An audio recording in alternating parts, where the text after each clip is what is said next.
Okay, good morning, first grade again. If you would look at your agenda, which you have one on your table, today's topic is academic monitoring, um, where it counts. And your objectives are to gain a better understanding of aligning status and exit tickets, which is something that we do every PLC or weekly data meeting, to understand where we are in order to know where we're going, to review academic monitoring and all that it entails, and to gain an understanding of the data analysis process used in our Tiger weekly meetings. Now, as we talk about gaining a better understanding of the daily processes used in data meeting, and Miss McFarland, you are a little bit more knowledgeable because you were with me last year, but building on the work we started last year. Last year we started our data meetings, and they were occurring weekly or bi-weekly, hours a weekly when we can meet. A smaller end of class assessment. Reteaching plan covers one standard and is implemented as soon as possible.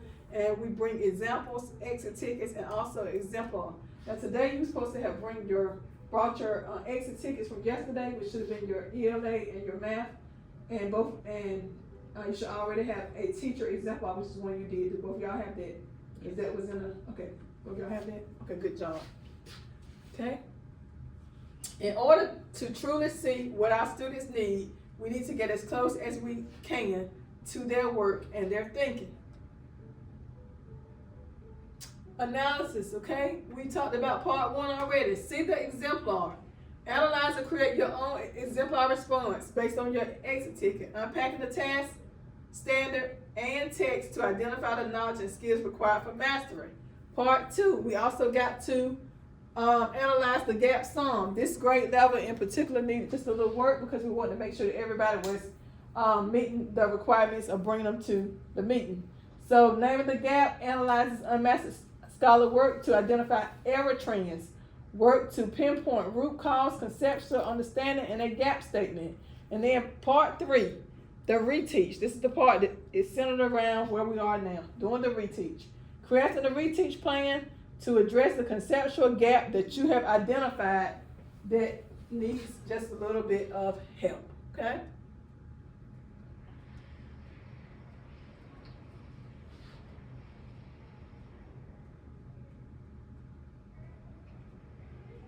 Okay, for resources needed, which is our planning document, which you guys take care of. I've already done the agenda unpacking document as well, and you have that. So our standard, we're going to look at our standard now.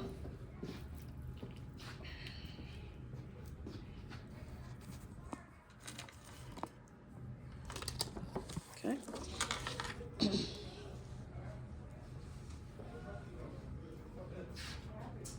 This week should basically be a review from last, a continuation / review from last week because we were out for 3 days based on remote learning. And so for this particular week, you are on RL 1.9 for the first grade.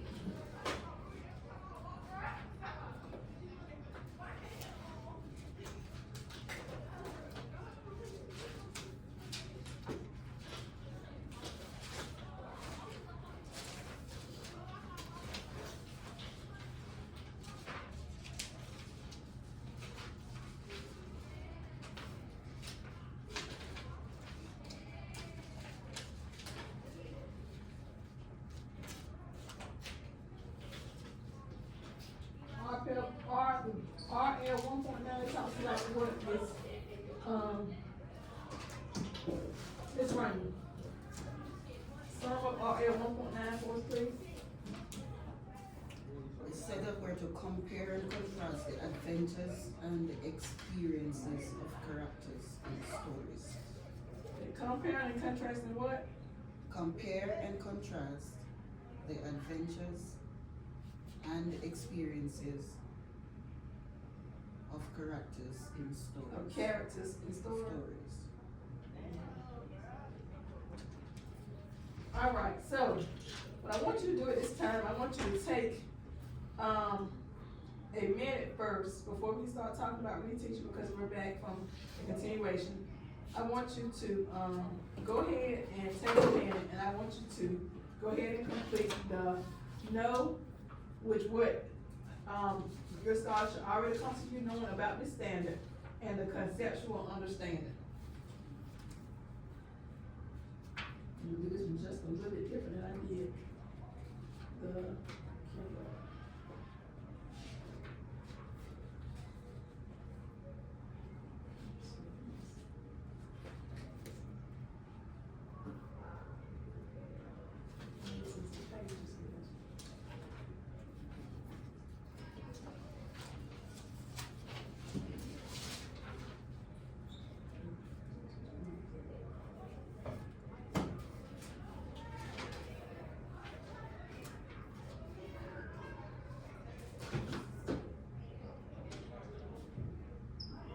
And once you write your standard down, you know, got to close our cheat notes, so we're not cheating. Once you write your standard down, go ahead and close your tab and then you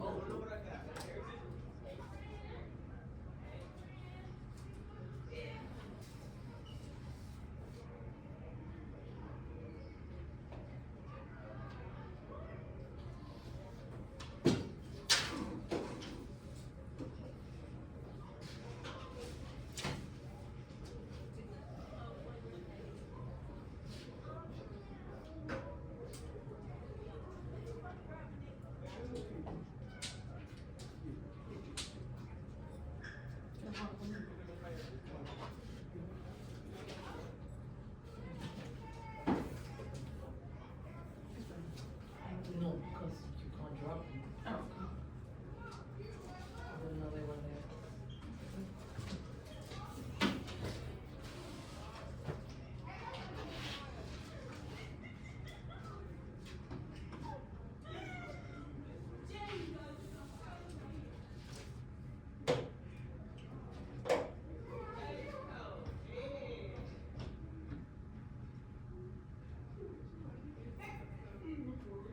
Okay, so vocabulary that should be associated with this standard includes what?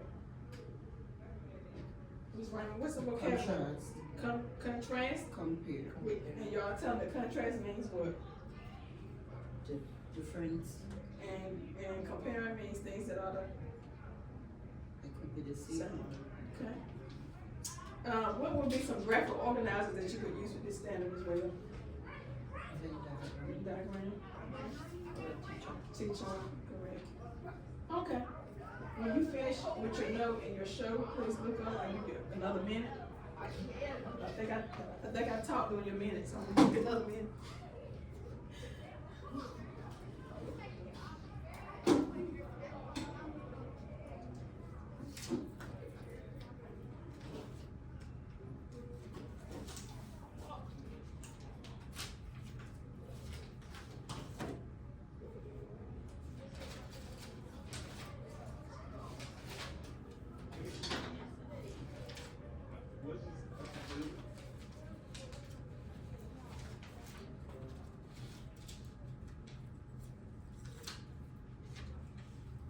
Your attention, you look up, and that way I know that you are finished.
RF.9, compare and contrast the adventures and experiences of characters and events in the story. What would be some things that would fall up under prerequisite knowledge, or what you're expecting the babies to already come to you, knowing being that y'all are continuing this lesson from last week? What are some things that you think that they should have already come to you knowing? Okay, first they should know, should be able to identify characters in the story. Okay. And then they should be familiar with the stories that they will be comparing. Okay. So whatever text we read prior to that, to the comparing, they should know about the stories. Okay. Can you elaborate just you said characters? Can we also add like story elements? Right. Story Yes, elements, as because well. they need to know what's going on in order to, Right. if it's an adventure or Right. if it's an experience, so. Yes. Right, That's right. what I They need to know what an experience is. Is. Because when you say an adventure or experience, they need to know what those two are. So, and if they don't, that means that we have our work to do, because we need to go ahead and get the bud on that prior to actually going into detail, because you want them to know how to, and it can go up on a conceptual understanding as well. You want them to know what an experience and an adventure is if they do not. Right. But And should we're hoping treat that they come to you already knowing. Okay, what else? A little bit of reading comprehension, because Okay. sometimes they'll just read, but they don't know what's Right. going Understand on. what Right. they're reading. Yeah, so they won't be able to compare anything if they don't know what's going on. Okay. What did, anything else that y'all wanna add? Okay, let's move to the next one, conceptual understanding. What do you think that they should understand? What it is to compare. Okay. Like when I'm comparing, am I saying differences or am I doing similarities? Right. Same as when I'm contrasting, which is which. Because when they see the words, I mean, they recognize them as, oh, they're powerful words, but do they actually know what they mean? Right, So and we that's want to something. make sure too, and that's a good point, we wanna make sure too that we're using the correct terminology.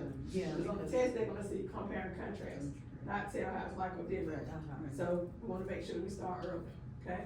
Right, so they should understand, the similarities and differences in both stories. But is that But that's something what that you, is-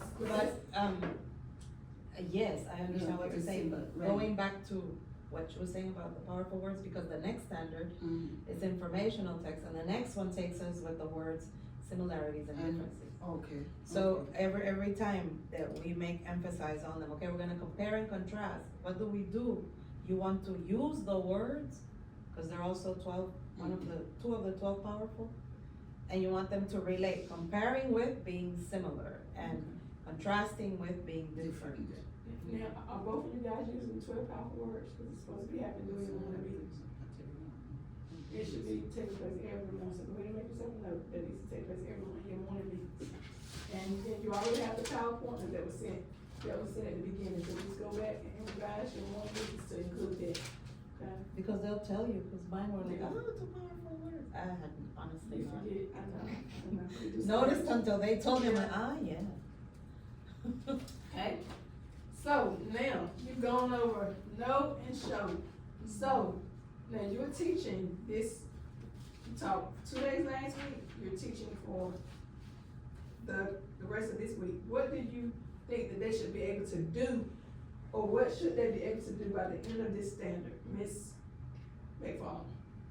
Well, I would like for them to use the Venn diagram to compare and contrast, either an adventure or an experience. Okay, that's good. Okay. What you wanna add to it, Miss Raymond? It would be the same thing, Miss Kinsey, but, I would also add the T chart.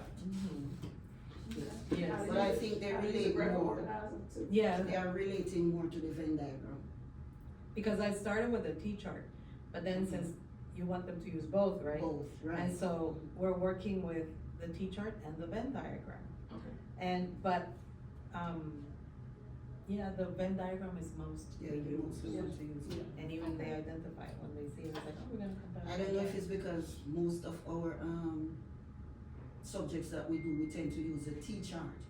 So they have an Something idea of the different. T chart, so they kind of gravitate towards the Venn diagram, since it's kind of new. Mhm. Okay. Now, So we've looked at the know, the show, and the know, conceptual understanding, or and then we're looking at, I was just finished talking about the show. Now, if you will actually look at your exit tickets that you bought, because I know last week was short, and we'll still continue this scanner, but I did want to look to see how they're coming along, and that's why you should have bought yesterday's exit ticket, and y'all's exit ticket should be the same now, correct? Okay, so let's look at the ELA. When you're looking at ELA, how many did you have proficient altogether this round? But there's one thing that I do notice, Okay, go ahead. because I brought the exit ticket we did before we left for the break.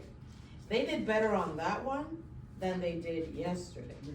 So why do you think that is? Then when I was analyzing, it's because on this short paragraph that we have, it uses like the word, both have this, they both have that, they both like this. So they have clues. Uh-huh. As opposed to this one, that does have both once or twice, but it only uses it once. But this one has it more, so they're like, oh, both, I got it. But this one uses it only one time. Okay, so So what it's question was gonna ask you though? the passage, Okay, what the question was gonna ask you? Just to ask you too. So with that being said, how will you continue to teach them to identify if it doesn't have both in it? That's what I was gonna tell them, like, they have to, when they are reading it, they have to keep up when it has the name, and then it'll just say he, that they're still referring to that person. Okay. And then on the other one, Jack, it'll start the paragraph, Jack did not want to practice, he played video games. So he did not like basketball.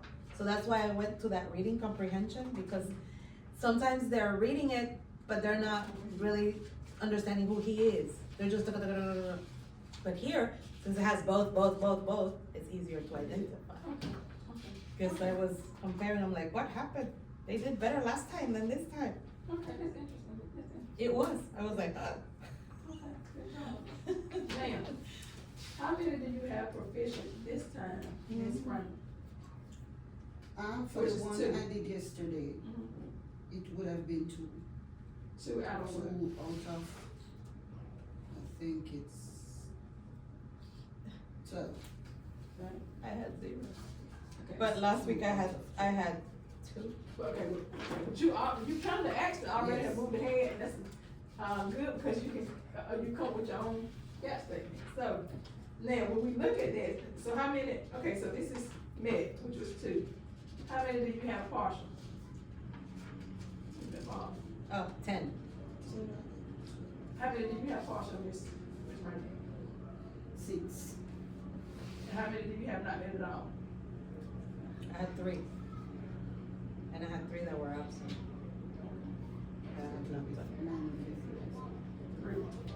Three, not met. Not met. How many do you have absent? So that would be 5. That's 17.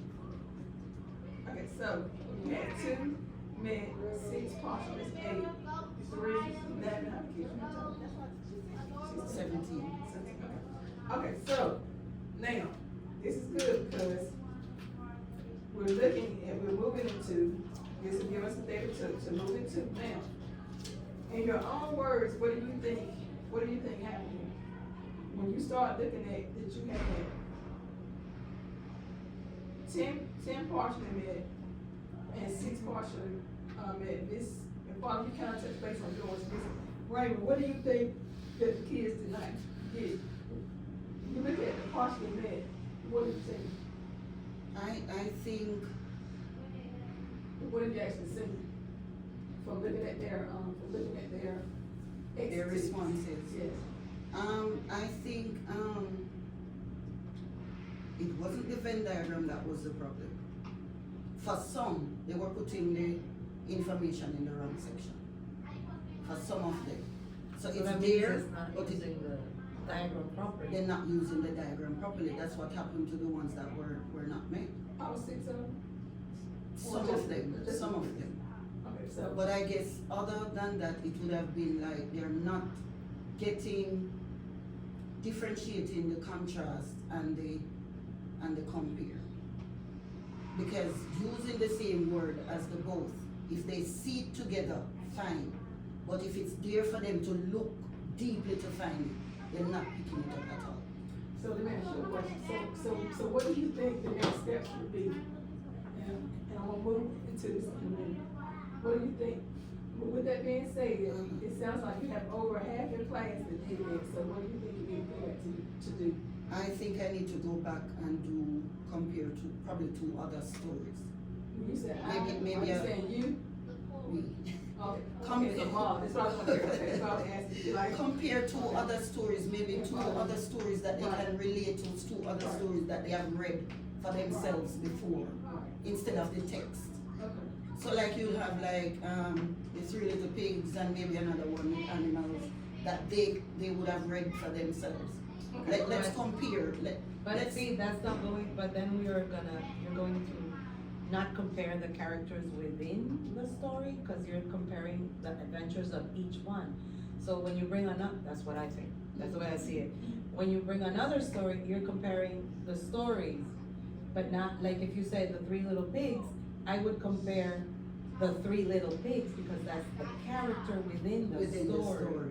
Which is the way I understand the standard, I don't know if I'm right, but, if I compare the adventure between the pig that did the wood and the pig that did the other one, Mhm. how was his experience different from the The other one, two. The other two. That's what, make sure that when y'all planning together, you unpack, make sure that you're using an unpacking document, cause it's fixing. And then you won't have a, you know, about what. And then when you think of when they do like upper grades and third grade, that's what I base, all they use is a passage. And they make them read that, and that's where they have to develop the standard. I don't know if that's right. It is. Okay, so, now you said that they're not yet able to, what's the name? To compare and contrast the adventure. adventures and, It's a nice standard, but they're not able to do it because they yet understand what And it the is. experience. mine would be, they're not comprehending exactly what they're reading. Okay, then yours would be, they're not yet able to compare and contrast experiences and adventures in a story because they have yet to what? They, What's, flip over on the back of your notion. That's what's on. What's the? Visual, they're not yet able to compare and contrast experiences and adventures of characters in a text because they have yet to understand what. how to use a graphic organizer. But I think it goes a little bit deeper than that. Do you think that they totally understood the story? Do you think that, I just don't think it's just I that think they, I think they understood the story, all of them. not all of them. But you're talking about your overall, You, Wow. the Yeah, class overall. in general. yeah, the class in general. Why do you think they did not get met, fully met? Yeah, Mr. Jeffries, can you come to my office, please? I also think it's because, they're not understanding the differences with compare and contrast. So you don't think they understand? How What to it mean? differentiate, both, in terms of finding the experiences. So the experiences and the adventures, So you don't think they know what it means? no, So it goes back to reading comprehension. so it would be right, it would be reading comprehension. I Okay. don't think that- So, we have guess what, we're gonna talk about today, how to fix that problem. We're gonna talk about ways to go back and plan and reteach, okay?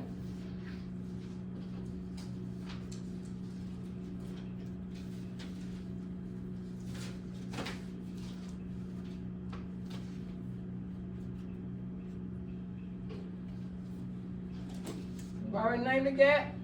Here's the gap here. We've already named the gap. Okay?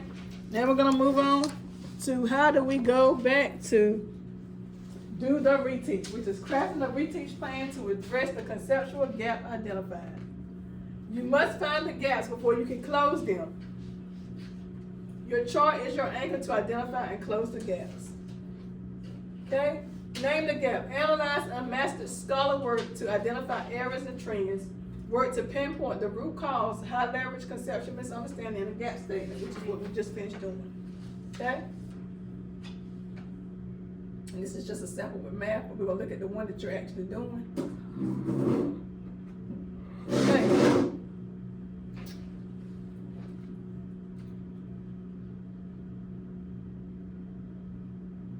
We've done that part. Now we're on plan to reteach. Okay, there are different ways to reteach. We talked about modeling. Okay, so this is the now what part. Analysis is meaningless if you're not taking action. So you can do the I do, think aloud, meaningless. The think aloud model is an instructional technique where the teacher models the replicable thinking steps that they utilize to successfully make meaning from a text, solve a problem, or complete a task. In this case, it was to compare and contrast, but you still had to read you had to actually read the actual text. This allows scholars to replicate these same thinking steps as they work to engage a text or task independently. So basically, you're gonna model it out loud. So that's the first thing you're gonna do, Ms. Ryan. You're gonna go back and you're gonna model it out loud in front of your babies, from the reading of the passage to the planning out and the comparing and contrast of both the T-chart and actually the Venn diagram. Okay, and you may not always do it. Sometimes it's better to chunk it, and you may not do all of it at one time because you want them to get the Venn diagram with fidelity. Then you want to turn around and you want to give them the T-chart with fidelity. But you have to give them time to practice. So you're going to model with the Venn diagram, give them some time to practice. Give them some time to practice. Then you're going to go to the other one because you want to make sure that they are mastering that skill before you move on. Okay?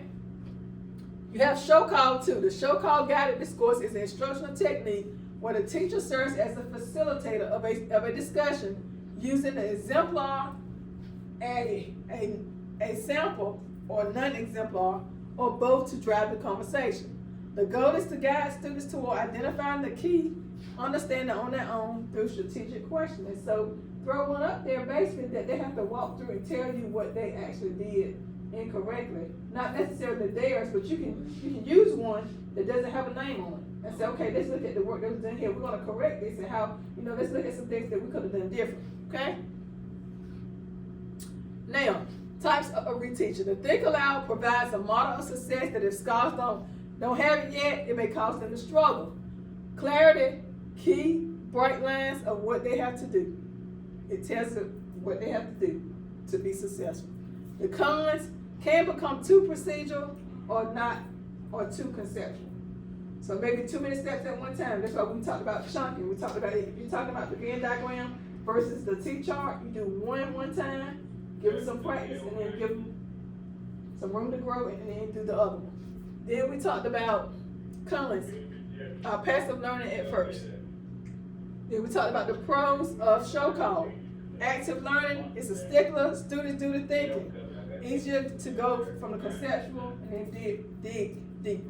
Cons, more difficult to plan, depending on excellent questions and ability to master discourse, depending on some students being close enough to push the conversation to understanding. So you have to look at what your kids actually ready for. Okay? Because we're always pushing the kids to the highest potential. Effective modeling. Before thinking aloud, we're going to ensure that scholars have the same materials that you are using. So if you're modeling, they have to have the same materials. Provide scholars with a clear thinking job. What's their job for them to focus on doing the think aloud? By asking them, for example, what questions you're gonna basically think out loud of how you would work the problem or how you would go through the text, okay? And you're gonna say, okay, what questions do I ask myself to solve this problem? Or what steps do I want to take to make meaning of this text? You're actually talking to yourself out loud, but you're actually talking to your babies, okay? Doing think aloud, model replicable thinking steps that scholars can follow. Vary your tone and cadence to sound different from your regular teaching voice. Make your thinking visible using anchor charts, annotation flow charts, the Venn diagram, T-chart. Emphasize key points and steps during the model. And then what do you do after you think aloud? Debrief the model by asking questions to share their answer to the thinking job. Their thinking job was what questions do you ask yourself to solve the problem? Stamp the key points or steps to make. You draw out the aspects that the students are to focus on. Give students additional, put them up to the plate. Give them time to practice. That's what that means, independently. And that's before you give an exit ticket or anything, because you want to make sure they're getting it, okay? Effective guided discourse, show call. Post student work for scholars to analyze. Don't put the names up there like we were talking about before. Okay, I have a problem, we're just gonna work through it. This is not one that necessarily that y'all did, but I just want you to show me what you think I did this one. What is something you think that I need to go back to correct, or what do you think I need to do to think differently? Okay, I'll give them options. It says post both the exemplar and non-exemplar response for scholars to engage in a comparative analysis in order to identify the conceptual understanding. Post an exemplar student response for students to analyze what makes it exemplary, but remember, no student names up there when you're doing that, okay? Post a non-exemplar response reflective of the gap for students to analyze what the conceptual understanding of an error is and how to avoid making an error or that misconception or misalignment. Strategically call on students. Call on students based on zone of proximity. First ask a student who's struggling, then ask a student who is partially there, and then you move on to the ones that's met. Because the ones that's met every time, a lot of times those are the ones that have a hand up all the time. Use universal prompts. Tell me more. Do you agree or disagree with something? Ask them to defend the answer. They're first grade, they can do that. They did it in kindergarten. Why? Why do you think this? That group that y'all have can do that. Use effective habits of discussion. Have students respond to one another. Let them work in pairs and talk about it. Stamp the key understanding. What are key things to remember when solving a problem like this? Or what are key things to remember when you're comparing things? What are key things to remember when you're comparing characters? When you're comparing stories? When you're comparing poems? When you're comparing events? Name the strategy, conceptual understanding, and have students to put it in their own words. The exit ticket could have been, okay, explain to me what you do when you compare characters. Explain to me what you do when you compare experiences versus. It doesn't always have to be multiple choice sometimes. You want to kind of get their thinking. They can tell you what in their own words, then you know they have the conceptual understanding piece. Okay? Keys to a strong reteach. Address the gap, but not all the gaps at one time. Build enthusiasm, rationale for the reteach. Typically for 8 to 15 minutes, depending on the gap. Includes exemplar student responses to teachers' questions. Stamp the understanding. Give students time to practice. Okay? Any questions so far? Any questions, Ms. Raymond? No, Miss. Okay, you good? Any questions, Ms. McFarland? And now we're gonna look just a little bit deeper into your exit ticket. We're moving to the math.